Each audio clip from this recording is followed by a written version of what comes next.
കർത്താവിന്റെ പരിശുദ്ധമേറിയ നാമത്തിന് സ്തോത്രം ചെയ്യുന്നു. ഈ നവംബർ മാസം ആരംഭത്തിൽ തന്നെ പ്രാർത്ഥിക്കുന്ന ദൈവമക്കളോടുള്ള ഒരു ദൈവിക സന്ദേശം കൈമാറാൻ പരിശുദ്ധാത്മാവ് ആവശ്യപ്പെട്ടതുകൊണ്ട് കൃത്യമായ ദൈവവചന വെളിപ്പാടിലായിരിക്കണം നമ്മുടെ പ്രാർത്ഥനകൾ. അതും പരിശുദ്ധാത്മാവിന്റെ നിയോഗത്തോടെ. ഒത്തിരി ആളുകൾ പ്രാർത്ഥിക്കുന്നത് പറയുന്നു മറുപടിയില്ല. ഞങ്ങൾ ഉപവസിച്ചു നോക്കി, പ്രാർത്ഥിച്ചു നോക്കി, കരഞ്ഞു നോക്കി, മറുപടിയില്ല. എന്നാൽ വേദപുസ്തകത്തിൽ കൃത്യമായി പ്രാർത്ഥിച്ച പ്രാർത്ഥനകൾക്കൊക്കെ മറുപടിയുണ്ട്. ഇവിടെ 1 രാജാക്കന്മാർ 18-ാം അധ്യായം 41 മുതൽ 45 വരെ നിങ്ങൾ മനസ്സിലാക്കിയാൽ അടഞ്ഞുകിടക്കുന്നൊരു വിഷയം തുറക്കപ്പെടാൻ വേണ്ടി ഒരു ഭക്തൻ പ്രാർത്ഥിക്കാൻ ആരംഭിക്കുകയാണ്. പേര് ഏലിയാവെന്നാണ്. പ്രാർത്ഥിക്കുന്നതിന് മുമ്പ് ചെയ്യേണ്ട ഒരു കാര്യം കൃത്യമായിട്ട് ആ പ്രവാചകനിലൂടെ നമുക്ക് വെളിപ്പെടുത്തി തരുക. അതിങ്ങനെയാണ്: നമ്മൾ പ്രാർത്ഥിക്കുന്നതിനേക്കാൾ മുമ്പ്, അല്ലെങ്കിൽ ഒരു കാര്യം സംഭവിക്കുന്നതിന് മുമ്പ് സംഭവിക്കുമെന്ന് ആരംഭത്തിൽ തന്നെ പറയണം. അതിനുശേഷം മാത്രമേ പ്രാർത്ഥിക്കാൻ മുട്ടുമടക്കാൻ പാടുള്ളൂ. ഇവിടെ ഏലിയാവ് എന്ന് പറയുന്ന മനുഷ്യൻ പ്രാർത്ഥിക്കും മുമ്പ് അത് നടക്കും എന്ന് പ്രഖ്യാപിച്ചു. അതിനുശേഷം കർമ്മേൽ പർവ്വതത്തിൽ താൻ മുഴങ്കാൽ മടക്കി. മഴ പെയ്യാൻ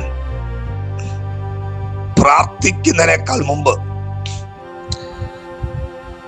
ആഹാബിന്റെ അടുക്കൽ ചെന്ന് പറയാൻ പറഞ്ഞു, വലിയ മഴ പെയ്യും, അതുകൊണ്ട് രഥം പൂട്ടി പൊയ്ക്കൊള്ളുക. അതിനുശേഷം താൻ മുഴങ്കാലും മടക്കിയത്. അതിനുശേഷമാണ് താൻ പ്രാർത്ഥിച്ചത്. അതിനുശേഷമാണ് ആ വലിയ വൻമഴ പെയ്തത്. അപ്പൊ ഈ സമയം ദൈവവചനം ശ്രദ്ധിക്കുന്നവരറിയണം, ഏത് വിഷയമായിക്കോട്ടെ, പ്രാർത്ഥിക്കാനിരിക്കും മുമ്പ് സംഭവിക്കാൻ പോകുന്ന കാര്യങ്ങൾ ആത്മാവിൽ നീ പ്രഖ്യാപിക്കണം. അത് പറഞ്ഞിട്ട് വേണം നീ പ്രാർത്ഥനയ്ക്കിരിക്കാൻ. എന്ന് പറഞ്ഞാൽ വലിയ റിസൾട്ട് നീ ആത്മാവിൽ പ്രഖ്യാപിക്കണം. വലിയ മറുപടികൾ നീ പരിശുദ്ധാത്മ നിയോഗത്തോടെ പ്രഖ്യാപിക്കണം. എന്താണോ നീ കാണാൻ ആഗ്രഹിക്കുന്നത് അത് ആരംഭത്തിൽ തന്നെ നീ പറയണം. അങ്ങനെ പറഞ്ഞതിന് ശേഷം പ്രാർത്ഥിക്കാൻ ആരംഭിക്കുക. അതിനുശേഷമാണ് ആ മറുപടി കാണുന്നത്. അപ്പൊ പ്രധാനപ്പെട്ട കാര്യം മനസ്സിലാക്കേണ്ടത്, ഏത് വിഷയമായിക്കോട്ടെ, പ്രാർത്ഥിക്കുന്നതിന് മുമ്പ് എന്താണ് സംഭവിക്കാൻ പോകുന്നതെന്ന് നീ തന്നെ പ്രഖ്യാപിക്കണം. അതിനുശേഷം പ്രാർത്ഥിക്കണം. അതിനുശേഷം ആ മറുപടി കാണണം. അപ്പോൾ പ്രഖ്യാപിക്കുക, പ്രാർത്ഥിക്കുക, കാണുക. ഈ 3 പ്രോസസ്സിംഗ് ആണ് അവിടെ കർമ്മേലിൽ സംഭവിച്ചത്. ആത്മനിയോഗത്തോടെ പ്രാർത്ഥിച്ച ഏലിയാവ് മഴ പെയ്യുമെന്ന് തന്നെ പ്രഖ്യാപിച്ചു. അതിനുശേഷമാണ് മുഴങ്കാല് മടക്കിയത്. അതിനുശേഷം താൻ അത് കാണുകയാണ്. ദൈവത്തിന്റെ വചനം ശ്രദ്ധിക്കുന്ന ദൈവമക്കൾ ഒത്തിരി പേര് ഞങ്ങളെ വിളിക്കുന്നു. കുറെ വർഷങ്ങളായിട്ട് മറുപടിയില്ല. കുറെ വർഷങ്ങളായിട്ട് കേരളത്തിന്റെ പല ഇടങ്ങളിൽ നിന്നും വിദേശ രാജ്യങ്ങളിൽ നിന്നൊക്കെ വിളിക്കുന്നവർ പറയുന്നത്, വർഷങ്ങൾ കൊണ്ട് പ്രാർത്ഥിച്ചിട്ട് മറുപടിയില്ല. എന്നാൽ പ്രാർത്ഥിക്കും മുമ്പ് അത് സംഭവിക്കുമെന്ന് നീ പ്രഖ്യാപിച്ചതിന് ശേഷം വേണം നീ പ്രാർത്ഥന ആരംഭിക്കാൻ. ഞാൻ ഒരു കാര്യം പറയാം, ഒക്ടോബർ മാസം വരെ നിനക്ക് മറുപടി ഉണ്ടായിട്ടില്ല. പക്ഷെ ഈ നവംബറിൽ കയറിയപ്പോൾ പ്രാർത്ഥിക്കുന്ന ഒരുപാട് ദൈവമക്കൾ ഈ സന്ദേശം കേൾക്കുമ്പോൾ തന്നെ എക്സാം എഴുതാൻ പോകുന്ന മക്കളെ കുറിച്ച് നീ പറയേണ്ടത്, അവർക്ക് ഒന്നാമതായി പാസ്സാകുമെന്ന് പറഞ്ഞിട്ട് വേണം പ്രാർത്ഥിക്കാൻ. വിദേശ രാജ്യങ്ങളിൽ പോയി ജോലി ചെയ്യാൻ ആഗ്രഹിക്കുന്ന കുഞ്ഞുങ്ങളെ കുറിച്ച് പ്രാർത്ഥിക്കുന്നവരുണ്ട്. നോക്കട്ടെ എന്നല്ല, അതിന് സ്റ്റെപ്പ് വയ്ക്കും മുമ്പ് നീ ആത്മാവിൽ പ്രഖ്യാപിച്ചോളണം. തലമുറ അവിടെ എത്തിച്ചേരും, ജോലി കിട്ടുമെന്ന് പ്രഖ്യാപിച്ചിട്ട് നീ പ്രാർത്ഥിക്കാനിരുന്നോ, അതിന് മറുപടി ഉണ്ടാകും. വിവാഹപ്രായമായി തലമുറകളുടെ വിവാഹം നടക്കുന്നില്ല, പ്രാർത്ഥിക്കുന്ന ചിലർ ഇതിനകത്തുണ്ട്. കർത്താവ് പറയുന്നു, ആദ്യമേ തന്നെ നീ അത് നടക്കുമെന്ന് പ്രഖ്യാപിക്കാൻ തുടങ്ങിയാൽ ഉറപ്പാണ് നീ ആ മറുപടി കാണുക തന്നെ ചെയ്യും. കുടുംബ ബന്ധങ്ങളിൽ നടക്കുന്ന വലിയ പ്രശ്നങ്ങൾ പ്രാർത്ഥിക്കുന്നവരുണ്ട്. സ്വർഗം പറയുന്നു, ദൈവത്തിനൊന്നും അസാധ്യമല്ല. ദൈവത്തിന്റെ കൃപ നിനക്ക് തന്നിരിക്കുകയാ. നീ ആത്മാവിൽ പ്രഖ്യാപിച്ചതിന് ശേഷം മറുപടികളെ പ്രഖ്യാപിക്കുക. സംഭവിക്കാൻ പോകുന്ന എന്താണെന്ന് നീ പ്രഖ്യാപിക്കുക. അടുത്ത നിമിഷങ്ങളിൽ നടക്കാൻ പോകുന്നത് എന്താണെന്ന് നീ ആത്മാവിൽ പറഞ്ഞിട്ട് പ്രാർത്ഥന ആരംഭിക്കുക. അതിനുശേഷം മറുപടികൾ കാണുക. ഈ പ്രാർത്ഥനയിൽ ഈ ദൈവവചനം ശ്രദ്ധിക്കുന്നോട് പറയാം, ഇപ്പോൾ തന്നെ നിങ്ങൾ ചില കാര്യങ്ങൾ ആത്മാവിൽ പ്രഖ്യാപിക്കട്ടെ. ആത്മാവിൽ ദൈവദാസന്മാർ കേൾക്കുന്നെങ്കിൽ സഭയെക്കുറിച്ച് ആത്മാവിൽ പ്രഖ്യാപിക്കുക. നീ പോകേണ്ട രാജ്യങ്ങളെ കുറിച്ച് ആത്മാവിൽ പ്രഖ്യാപിക്കുക. നിന്റെ സഭയിൽ വരുന്നവരെ കുറിച്ച് നീ ആത്മാവിൽ പ്രഖ്യാപിക്കുക. തലമുറകളെ കുറിച്ച് ആത്മാവിൽ നീ പ്രഖ്യാപിക്കുക. ശുശ്രൂഷ മണ്ഡലങ്ങളെ കുറിച്ച് ആത്മാവിൽ പ്രഖ്യാപിക്കുക. നിരാശയുടെ വാക്കുകൾ മാറ്റിവെക്കുക. ദൈവത്തിനൊന്നും അസാധ്യമല്ല എന്നുള്ള വെളിപ്പാടിൽ നിന്നുകൊണ്ട് നീ ആത്മാവിൽ ഇന്ന് പകൽ പ്രഖ്യാപിക്കുന്നെങ്കിൽ സെക്കൻഡുകൾക്കകം 10 വർഷമായതും 15 വർഷമായതും മറുപടി കിട്ടാതെ ദീർഘവർഷമായി മടുത്തു മാറ്റിയിട്ടതും ഇപ്പോൾ റെഡിയാകുക, പ്രഖ്യാപിക്കുക. ക്ഷണത്തിൽ മുട്ടുമടക്കുക. നീ മറുപടി കാണാൻ പോകുകയാണ്. ഇവിടെ അതാണ് ഏലിയാവ് ചെയ്തത്. ഏലിയാവ് തീ ഇറക്കുന്നു അല്ലേ? അത് യാഗപീഠത്തിൽ കത്തുമ്പോഴാണ് അവിടെ നിന്ന് ആൾക്കാർ കണ്ടത്.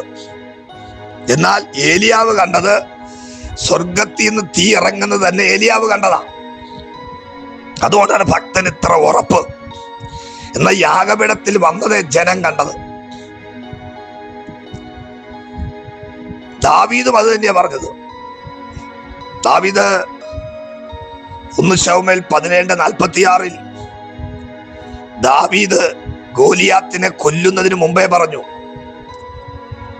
നിന്നെ ഞാൻ കൊന്ന നിന്റെ ശരീരം കണ്ടോ, അവ കൊല്ലുമെന്ന് ഉറപ്പിച്ചു പറഞ്ഞു ആ വാക്യത്തിൽ. അതിന് ശേഷമാണ് ഗോലിയാത്തിനെ തകർത്തത്. എന്താണ് ആ യുദ്ധത്തിൽ സംഭവിക്കാൻ പോകുന്നുള്ള റിസൾട്ട് ദാവീദ് പ്രഖ്യാപിച്ചു കഴിഞ്ഞു. മല്ലനായ ഒരു മനുഷ്യൻ അവിടെ നിൽക്കുന്നേ, ചെറിയൊരു ബാലകനാണ് ദാവീദ്. പക്ഷെ താൻ കാണുന്നത് സൈന്യങ്ങളുടെ ദൈവമായ യഹോവയാണ്. ആ നാമത്തിന്റെ ശക്തി തനിക്കറിയാം. അതുകൊണ്ട് സംഭവിക്കാൻ പോകുന്ന എന്താണ് ഏലാം താഴ്വരയിൽ നിന്ന് കൃത്യമായി ഏലിയാവ് പ്രഖ്യാപിച്ച് ദാവീദ് പ്രഖ്യാപിച്ചതിന് ശേഷമാണ് താൻ ഗോലിയാത്തിനെ കൊല്ലുന്നത്. ഇതിൽ നിന്നൊക്കെ നമുക്ക് മനസ്സിലാകുന്ന സന്ദേശം എന്താ? ഒരു കാര്യം സംഭവിക്കുന്നതിന് മുമ്പേ നീ പറഞ്ഞിട്ട് നീ പ്രാർത്ഥനയ്ക്കിരിക്കുന്നെങ്കിൽ ഞാൻ ഉറപ്പിച്ചു പറയാം, ഈ നവംബർ മാസത്തിൽ മറുപടികളുടെ മാസമായിരിക്കും. ദൈവപ്രവർത്തികൾ കാണുന്ന മാസമായിരിക്കും. വർഷങ്ങൾ കൊണ്ട് കാണാതെ കിടന്ന വലിയ ചില ദൈവപ്രവർത്തികൾ നിന്റെ കണ്ണുകൊണ്ട് കാണാൻ പോകുക. ഈ സമയം ഇതെന്നോടൊപ്പം വിശ്വസിക്കുന്നവരുണ്ടെങ്കിൽ ഈ സമയം തന്നെ തലമുറകളെ കുറിച്ച് നീ പ്രഖ്യാപിക്കാൻ ആരംഭിച്ചേ. കടഭാരങ്ങൾ, ജപ്തി സംബന്ധമായ വിഷയങ്ങൾ, ശരീരത്തുണ്ടായ ചില പ്രശ്നങ്ങൾ, ഡോക്ടർമാർ സർട്ടിഫിക്കറ്റ് എഴുതി വെച്ചതാ, പക്ഷേ നീ വിശ്വാസത്താൽ ചിലത് പ്രഖ്യാപിക്കണം. അത് തന്നെയേ സംഭവിക്കത്തുള്ളൂ. ദൈവവചനത്തിന്റെ വ്യവസ്ഥ ഈ മണിക്കൂറിൽ തിരിച്ചറിയുന്ന ആരെങ്കിലും ഉണ്ടെങ്കിൽ ഇപ്പോൾ തന്നെ വായ തുറക്കുക. അധികാരമുള്ള യേശുവിന്റെ നാമത്തിൽ നീ പ്രഖ്യാപിക്കുക. ഇത് ഞാൻ പറയുമ്പോൾ തന്നെ ചില ദൈവദാസന്മാർ ഇത് കാണുന്നുണ്ട്. അവരോട് കർത്താവ് നിന്റെ സഭയിൽ ഒരിക്കലും ശൂന്യമായി കിടക്കത്തില്ല, നിറഞ്ഞ് കവിയും. ഞായറാഴ്ചകളിൽ നിറഞ്ഞ് കവിയും. ഉപവാസ പ്രാർത്ഥനകളിൽ നിറഞ്ഞ് കവിഞ്ഞ ആളുകൾ വരാൻ പോകുകയാ. ഭയങ്കര ഹീലിംഗ് മിനിസ്ട്രി നടക്കാൻ പോകുകയാ. ഡെലിവറൻസിന്റെ മിനിസ്ട്രി നടക്കാൻ പോകുകയാ. അസാധാരണമായി ഇല്ല എന്ന് പറഞ്ഞ് ഉളവാകാൻ പോകുകയാ. ഭയങ്കരമായി പ്രൊഫറ്റിക്കൽ തലങ്ങൾ തുറക്കാൻ പോകുകയാ. ഇതുവരെ ശുശ്രൂഷിച്ചത് പോലെയല്ല, അസാധാരണമായ വെളിപ്പാടിൽ ശുശ്രൂഷിക്കാൻ പോകുകയാ. ഈ സമയം വിശ്വസിക്കുന്നവർ ആമേൻ പറഞ്ഞ് സ്വീകരിച്ചോ, നീ എന്താണോ പ്രഖ്യാപിക്കുന്ന സംഭവിക്കും. അപ്പൊ പ്രാർത്ഥിക്കുന്നവർ അറിയേണ്ടത് പ്രധാനപ്പെട്ട കാര്യം പറഞ്ഞ് പ്രാർത്ഥിക്കാൻ പോകുക. ഒന്ന്, പ്രാർത്ഥിക്കും മുമ്പ് എന്താണ് സംഭവിക്കാൻ പോകുന്നതെന്ന് നീ പ്രഖ്യാപിക്കണം. അതിനുശേഷം പ്രാർത്ഥന ആരംഭിക്കണം. അതിനുശേഷം മറുപടി കാണണം. അപ്പോൾ വായ തുറന്ന് പറയണം, അതിനുശേഷം പ്രാർത്ഥിക്കണം, അതിനുശേഷം കണ്ണുകൊണ്ട് ആ മറുപടി കാണണം. ഞാനൊരു വാക്ക് നിങ്ങൾക്ക് വേണ്ടി ആത്മാവിൽ പ്രാർത്ഥിക്കാൻ പോവുകയാണ്. ഒത്തിരി പേര് മടുത്തുപോയി പ്രാർത്ഥനയിൽ. അവർക്ക് തന്നെ തോന്നി തുടങ്ങി, ഞങ്ങൾ പ്രാർത്ഥിച്ചാൽ അത് ദൈവം കേൾക്കുമോ? പ്രാർത്ഥിച്ചിട്ട് അവർക്കൊരു തൃപ്തി വരുന്നില്ല. കാരണം അവർക്കറിയാം അവർ പ്രാർത്ഥിച്ചാൽ മറുപടി കിട്ടത്തില്ല എന്ന്. കാരണം വർഷങ്ങൾ കൊണ്ട് അവർ പ്രാർത്ഥിക്കുമല്ലേ. അവര് ഒരുപാട് ആളുകളെ ഫോൺ വിളിച്ച് അവർ പ്രാർത്ഥിക്കുകയാണ്, എന്നിട്ടും മറുപടി കിട്ടുന്നില്ല. പക്ഷെ തിരുവെഴുത്ത് എന്താണോ പറയുന്നത്, അവൻ രക്ഷിക്കപ്പെട്ട് സ്നാനപ്പെട്ട് കൃപയിൽ വന്നവർ ഈ പകലിൽ തിരിച്ചറിഞ്ഞോ, നീ പ്രഖ്യാപിച്ചിട്ട് പ്രാർത്ഥനയ്ക്കിരിക്കണം. മറുപടി പറയേണ്ടത് ദൈവമല്ല, നീയാണ്. കാരണം നിന്നിലാണ് ക്രിസ്തു വസിക്കുന്നത്. നീ പറയുന്നത് എന്താണോ അത് വചനപ്രകാരമാണെങ്കിൽ അത് സംഭവിക്കുക തന്നെ ചെയ്യും. നിന്റെ നാവിലാണ് അത്ഭുതങ്ങൾ.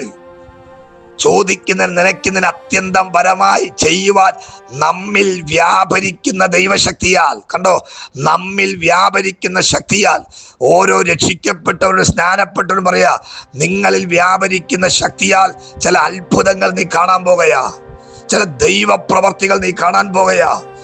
എന്നോടൊപ്പം ഇന്ന് പകലൊന്ന് വിശ്വസിച്ചിട്ട് ഇതുവരെയുള്ള മടുപ്പുകൾ മാറ്റിവെക്കുക.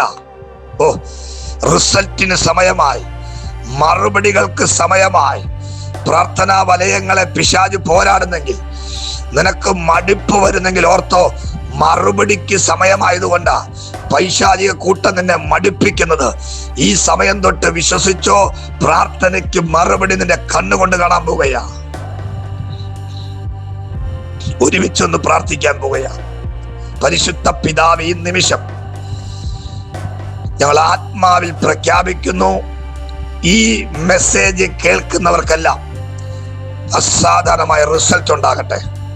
അവരുടെ പ്രാർത്ഥനയുടെ മറുപടി, സെക്കരിയാവിനോട് ദൂതൻ പറഞ്ഞ പ്രാർത്ഥനയ്ക്ക് മറുപടിയായെന്ന് പറയുന്ന വചനത്തെ വിശ്വാസത്തോടെ ഞാൻ റിലീസ് ചെയ്യുന്നു.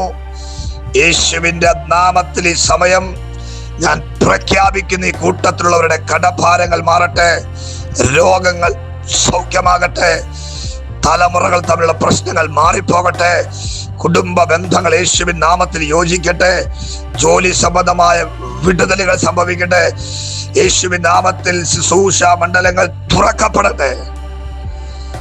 ബ്ലസ് ചെയ്ത് പ്രാർത്ഥിക്കുന്നു, അത്ഭുതങ്ങൾ ഉണ്ടാകണം ക്രിസ്തുയേശുവിൻ നാമത്തിൽ തന്നെ പിതാവേ. കർത്താവ് നിങ്ങളെ സഹായിക്കട്ടെ.